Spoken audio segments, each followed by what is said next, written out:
പിതാവിൻ്റെയും പുത്രൻ്റെയും പരിശുദ്ധാത്മാവിൻ്റെയും നാമത്തിൽ തനിക്ക് സ്തുതി.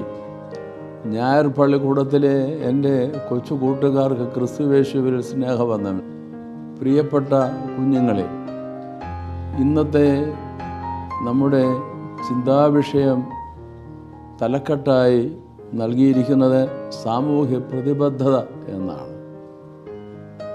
എന്താണ് ഇതിൻ്റെ അർത്ഥം? സാധാരണ ഭാഷയിൽ പറഞ്ഞാൽ വിശുദ്ധ മത്തായി എഴുതിയ സുവിശേഷം 25-ാം അധ്യായം 40-ാം വാക്യം പ്രസിദ്ധമാണല്ലോ. ഇതിനു മുമ്പ് നാം അത് ചിന്തിച്ചിട്ടുള്ളതുമാണ്.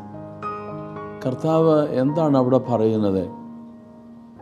എൻ്റെ ഈ ഏറ്റവും ചെറിയ സഹോദരനിൽ ഒരാൾക്ക് ചെയ്തത് എനിക്ക് ചെയ്തതാകുന്നു. ഇതൊരു വലിയ ഭാവമാണ്. കർത്താവ് വിളിക്കുകയാ ഈ ഏറ്റവും ചെറിയ സഹോദരൻ, സഹോദരി. ആരാണ് ഈ ഏറ്റവും ചെറിയ സഹോദരൻ, സഹോദരി? 6 കൂട്ടരുടെ പേര് കർത്താവ് അവിടെ പറയുന്നുണ്ട് ആ ഭാഗത്ത്. 1, വിശന്നിരിക്കുന്നവൻ. 2, ദാഹിച്ചിരിക്കുന്നയാൾ. 3, അതിഥിയായി വരുന്നയാൾ. 4, നഗ്നയായിരിക്കുന്നയാൾ. 5, രോഗി. 6, തടവിലായി ബന്ധനത്തിലായിരിക്കുന്നയാൾ. കർത്താവ് ഇങ്ങനെയുള്ള ഒരാളിനെ വിളിക്കുന്നത് എൻ്റെ സഹോദരൻ, എൻ്റെ സഹോദരി എന്നാണ്. ഇതൊരു വലിയ സൂചനയാണ്. കർത്താവ് പറയുക, കുഞ്ഞുങ്ങളായ നിങ്ങളോട് പറയുക, കുഞ്ഞുങ്ങളെ നന്നായി പഠിക്കണം, നല്ല ജോലി കിട്ടണം, തീർച്ചയായിട്ടും നിങ്ങളുടെ ഭാവി സുരക്ഷിതമാകണം, വീട്ടിലും സമൂഹത്തിലും ഒക്കെ നിങ്ങൾ വളർന്നു വലുതാവണം. പഠനം വളരെ പ്രധാനമാണ്. പഠനം കഴിഞ്ഞ് ജോലിയും പ്രധാനമാണ്.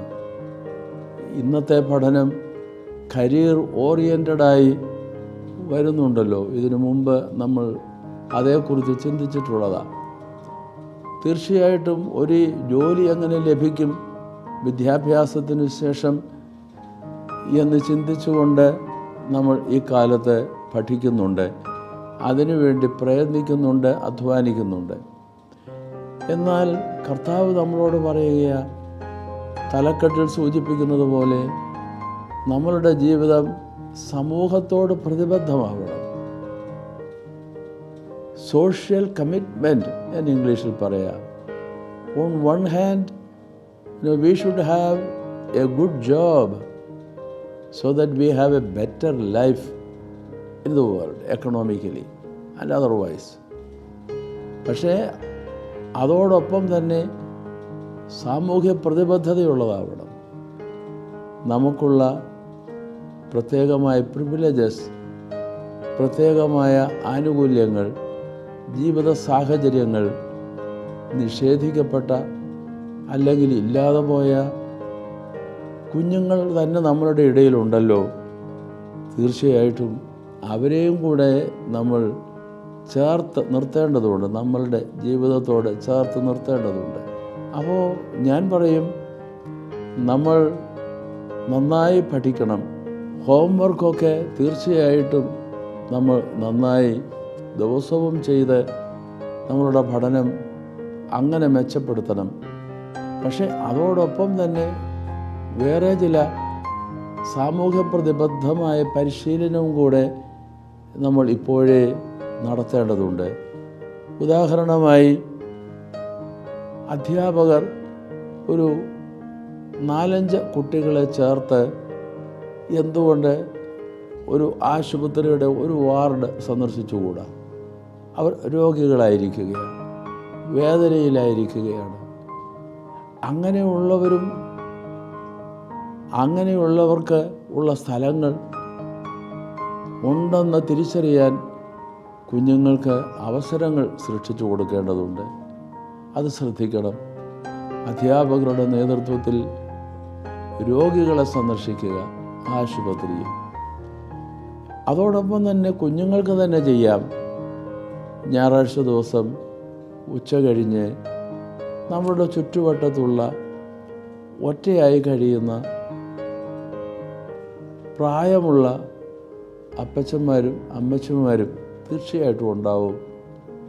എന്തുകൊണ്ട് 2-3 കുഞ്ഞുങ്ങൾ ചേർന്ന്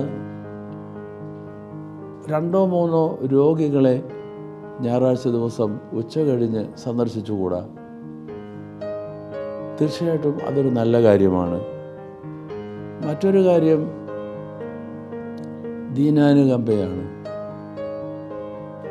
സമൂഹത്തിൽ കുഞ്ഞുങ്ങളെ നല്ല ഭക്ഷണം കൊടുത്ത് നന്നായി പഠിപ്പിക്കുന്നതിന്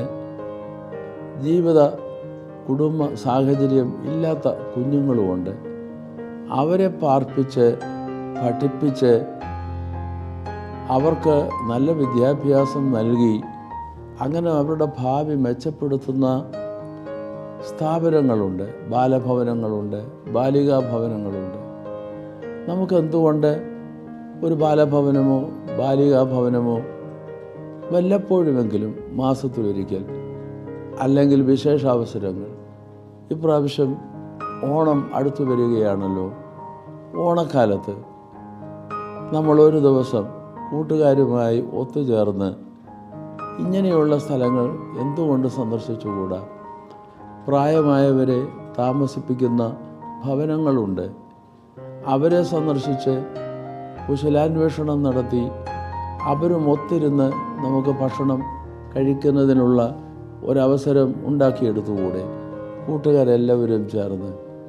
തീർച്ചയായിട്ടും മാതാപിതാക്കൾ അത് ശ്രദ്ധിക്കേണ്ടതുണ്ട്. ഇങ്ങനെ നമ്മളുടെ ജീവിതം സമഗ്രമാവണം, വിദ്യാഭ്യാസം സമഗ്രമാവണം.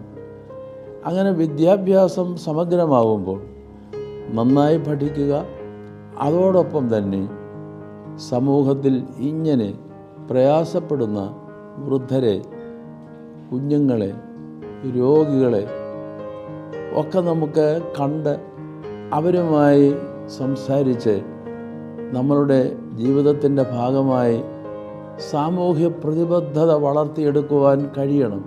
അങ്ങനെ വരുമ്പോഴേ നമ്മളുടെ വിദ്യാഭ്യാസം സമഗ്രമാവൂ. വിദ്യാഭ്യാസം സമഗ്രമായെങ്കിലേ ജീവിതവും സമഗ്രമായി തീരുകയുള്ളൂ.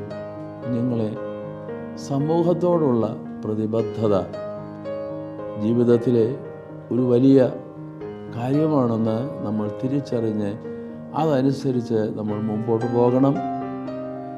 നമ്മുടെ കർത്താവ് പറഞ്ഞിരിക്കുന്ന ആ വലിയ കാര്യം, ഈ എൻ്റെ സഹോദരരിൽ ഏറ്റവും ചെറിയവന് എന്ത് ചെയ്തുവോ അത് എനിക്ക് ചെയ്തിരിക്കുന്നു. കർത്താവിൻ്റെ ഈ വാക്ക് ജീവിതത്തിൽ പ്രായോഗികമാക്കുവാൻ നമുക്ക് കഴിയുമ്പോൾ നാം അറിയാതെ തന്നെ നമ്മളുടെ ജീവിതം സാമൂഹ്യ പ്രതിബദ്ധമാവും, അങ്ങനെ സമഗ്രവുമാവും. തമ്പുരാൻ നിങ്ങളെ ഏവരെയും അനുഗ്രഹിക്കും.